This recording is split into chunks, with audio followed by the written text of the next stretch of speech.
Bismillahirrahmanirrahim. Asyhadu alla ilaha illallah wa asyhadu anna Muhammadar Rasulullah. Rabbi shrah li sadri wa yassir li amri wahlul 'uqdatam min lisani yafqahu qawli. Assalamualaikum warahmatullahi wabarakatuh. Terima kasih saya ucapkan kepada Komsas TV yang sudah memberikan kesempatan yang sangat mulia kepada saya untuk mereview buku yang pernah saya baca. Dan semoga juga panjang umur untuk perjuangan kita semua dan untuk Komsas TV. Sebelumnya, saya ingin memperkenalkan diri terlebih dahulu. Nama saya Rizka Hidayanti Nasution. Saya adalah salah satu kader HMI Cabang Malang, Komisariat Ekonomi Universitas Negeri Malang. Buku yang akan saya review ini berjudul Aku Lupa Bahwa Aku Perempuan. Buku ini ditulis oleh Ihsan Abdul Qudus, yang merupakan seorang penulis Mesir, novelis, serta wartawan dan editor surat kabar Al-Akhbar dan Al-Ahram. Buku ini merupakan buku terjemahan yang pertama kali diterbitkan pada bulan April tahun 2012. Oh iya, sebelum masuk ke review, saya ingin sampaikan dulu bahwa kami dari Komsas TV tidak disponsori oleh apapun dan siapapun. Maka dari itu jangan lupa subscribe dan like opini ini demi membantu dan membuat kami tetap semangat dalam berkonten. Baiklah, saya akan memulai review buku ini. Buku ini terdiri dari 10 bagian atau 10 chapter. Di awal buku ini, sang penulis menyampaikan bahwa setiap orang memiliki dua sisi, satu untuk orang lain, satu untuk dirinya sendiri. Mustahil menyatukan keduanya. Buku ini bercerita mengenai tokoh utamanya yang bernama Suat. Suat ini adalah seorang perempuan yang sukses berkarir hingga ia bisa menjadi salah satu anggota Dewan Perwakilan Rakyat, Ketua Asosiasi Wanita Karir, dan Sekretaris Ikatan Putri Arab, bahkan masih banyak lagi. Suat ini memang sedari kecil merupakan sosok yang ambisius untuk menjadi aktivis dan wanita karir. Dengan berbagai latar belakang yang di keluarganya itu tidak memiliki seorang anak lelaki, sehingga Suat ini seolah-olah adalah anak lelaki bagi ayahnya. Namun Suat ini tidak pernah sepemikiran dengan ibunya. Nah, diceritakan juga bahwa sejak remaja Suat ini sudah memiliki konsep cinta sendiri. Jadi meskipun banyak lelaki yang datang mendekatinya, ia akan menolak dan membawa hubungan mereka itu menjadi hubungan persahabatan. Kondisi inilah yang membuat Suat merasa ia telah melakukan kesalahan dalam meletakkan mahligai cinta dalam hidupnya. Di sini cinta hanya dianggap sebagai permainan untuk sekedar mengisi waktu luangnya saja. Karena Suat tidak pernah memiliki waktu luang, maka Suat tidak pernah memiliki ruang untuk cinta. Bahkan Suat sendiri pun memiliki konsep khusus tentang pernikahan. Baginya, pernikahan hanyalah sekedar tradisi internal masyarakat manusia untuk melembagakan hubungan antara laki-laki dan perempuan dalam pola saling melengkapi dan membutuhkan. Selama pola tersebut ada, maka selama itu pula lah institusi perkawinan akan tetap berlangsung. Hingga di bagian atau bab selanjutnya, diceritakan bahwa Suat pada akhirnya menikah dengan seorang lelaki yang masih saudara jauhnya. Perbedaan pola hidup keduanya ini membuat hubungan mereka tidak baik-baik saja. Nah, lelaki tersebut bernama Abdul Hamid. Abdul Hamid ini masih menggunakan konsep pernikahan yang konservatif, di mana istri seharusnya meluangkan seluruh waktunya di rumah untuk suaminya. Tapi Suat sendiri memiliki konsep yang berbeda, seperti yang sebelumnya sudah saya sampaikan. Hingga kemudian di chapter 3 dan 4 itu diceritakan bahwa Suat mengandung dan akhirnya melahirkan seorang putri yang ia beri nama Faiza. Sebenarnya selama masa mengandung ini sosok atau jiwa-jiwa keperempuanan Suat itu muncul. Tapi memang pasca melahirkan Faiza, karena ambisinya Suat terhadap pekerjaannya sebagai dosen dan aktivis, Suat pun berusaha melawan nalurinya sebagai seorang ibu. Meskipun ketika bekerja tersebut ada rasa khawatir terhadap anaknya yang tidak bersama dengan dirinya.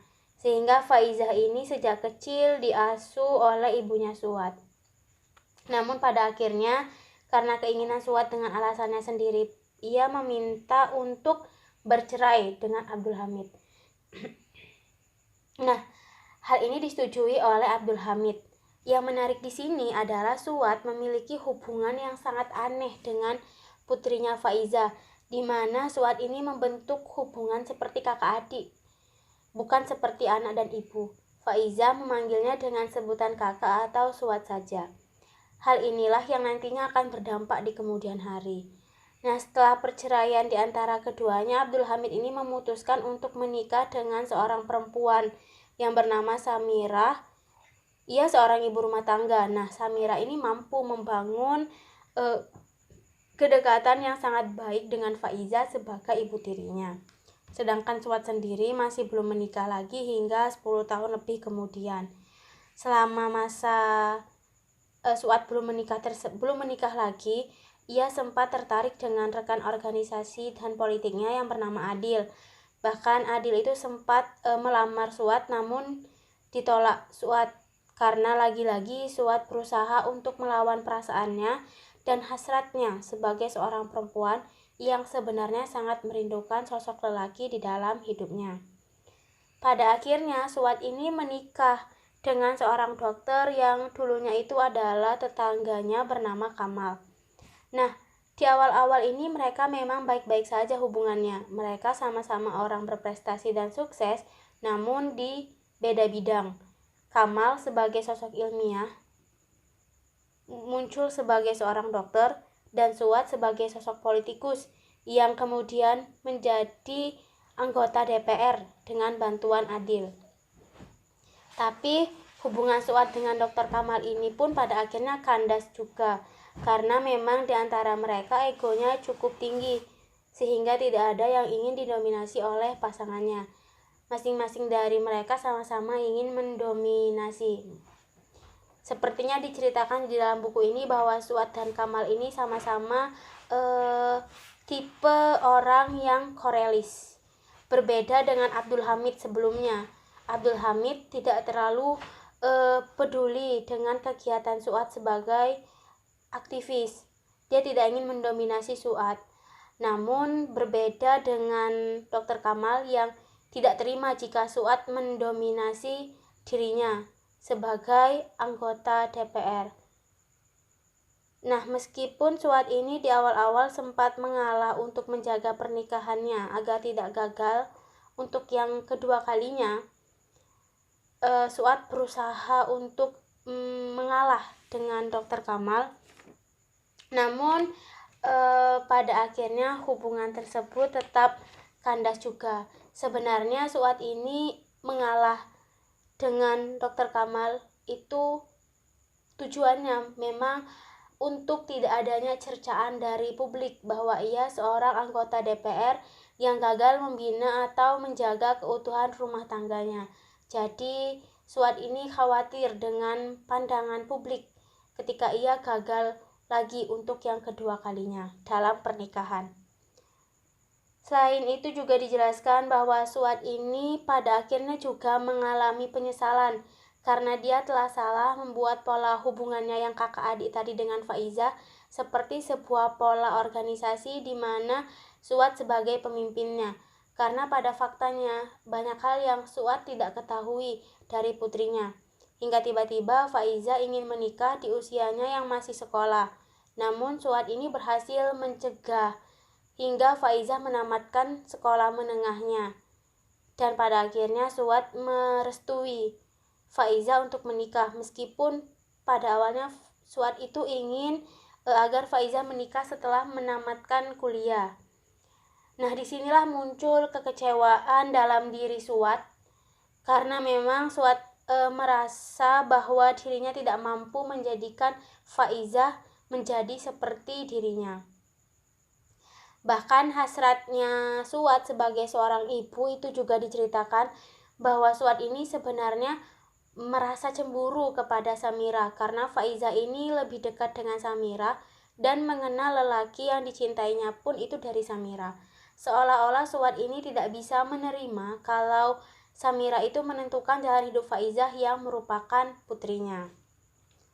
Nah, kesimpulan yang saya dapatkan dari membaca buku ini adalah memang benar, demi mencapai ambisinya, Suad seringkali melawan hasrat atau fitrahnya sebagai seorang perempuan. Meskipun pada akhirnya Suad ini pun merasakan penyesalan. Tidak ada yang salah sebenarnya dengan keinginan Suad untuk menjadi wanita karir di saat kancah perpolitikan Mesir masih konservatif dan pemisahan wanita karir dengan ibu rumah tangga ini sangat-sangatlah jelas. Menurut saya, pada dasarnya perempuan merupakan makhluk multitasking. Ia bisa menjadi ibu rumah tangga sekaligus menjadi wanita karir.